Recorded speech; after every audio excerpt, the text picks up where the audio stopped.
আসসালামু আলাইকুম ওয়া রাহমাতুল্লাহি ওয়া বারাকাতুহু। ইন্নাল হামদালিল্লাহি ওয়াহদা ওয়াসসালাতু ওয়াসসালামু আলা মান লা নাবিয়্যা বা'দা আম্মা বা'দ। সম্মানিত উপস্থিতি, আমরা ধারাবাহিকভাবে আপনাদের সম্মুখে বক্তব্য উপস্থাপন করছি তাকদীরের ফায়সালায় সন্তুষ্ট থাকার ফলাফল। ৩ নম্বর পর্বে আমরা আলোচনা করছি এর বিনিময় হচ্ছে জান্নাত। সুবহানাল্লাহ।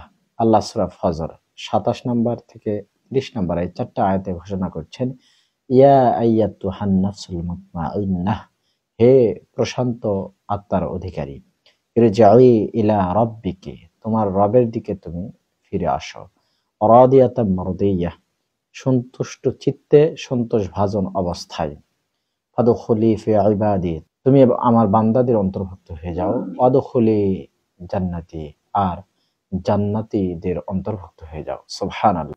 সম্মানিত উপস্থিতি, এই আয়াতগুলোর ব্যাখ্যা করতে গিয়ে মুজাহিদ রাহিমাহুল্লাহ বলেছেন, প্রশান্ত আত্মা হচ্ছে যে আত্মা আল্লাহর ফায়সালার প্রতি সন্তুষ্ট থাকে, রাজি থাকে, খুশি হয়ে যায়।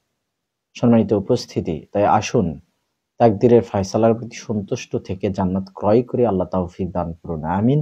ওয়া আখিরু দাওয়ানা আনিল হামদুলিল্লাহি রাব্বিল আলামিন।